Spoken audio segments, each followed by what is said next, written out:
Hello people, welcome to my channel హైదరాబాద్లో Haima.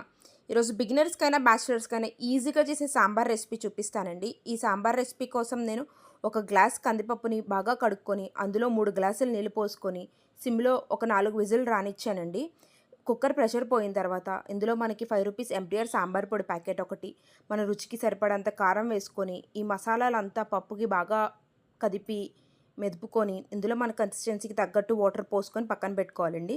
Next సాంబార్లోకి చింతపండు పులుపు కావాలి. దానికోసం చిన్న సైజ్ అంత నిమ్మకాయని హాట్ వాటర్లో నానబెట్టుకున్నానండి. హాట్ వాటర్లో నానబెట్టుకోవడం వల్ల చింతపండు అనేది తొందరగా నానుద్ది. నెక్స్ట్ మనం బాండి పెట్టుకొని కొంచెం మెంతులు వేసుకొని కొంచెం కరివేపాకు, కొంచెం కొత్తిమీర, నెక్స్ట్ ఆనపకాయ ముక్కలు, టొమాటో ముక్కలు, మన చాయిస్ అండి. వెజిటేబుల్స్ అనేవి మీకు ఇష్టం వచ్చినవి వేసుకోవచ్చు.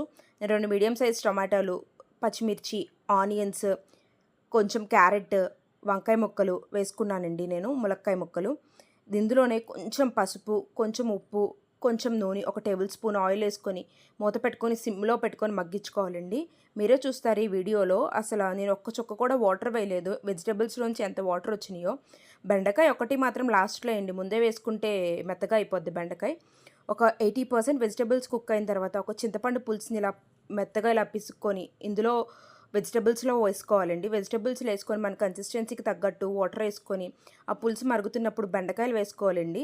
నెక్స్ట్ బెండకాయ కూడా ఒక కొంచెం కుక్ అయిన తర్వాత మనం ముందుగానే పప్పుని పక్కన పెట్టుకున్నాం కదా, సాంబార్ పొడి వేసుకొని ఆ పప్పుని కూడా బాగా కలుపుకొని మనం చింతపండు పులుసులో వేసుకొని ఒక్క మరుగు మరిగిన తర్వాత ఇందులో ఒక కొత్తిమీర వేసుకోవాలండి. ఈ సాంబార్కి టేస్ట్ కొత్తిమీర ఉంటే చాలా బాగుంటుంది.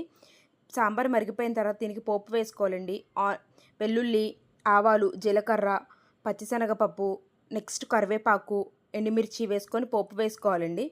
మీకు ఇష్టమైతే ఇంగువ కూడా వేసుకోవచ్చు.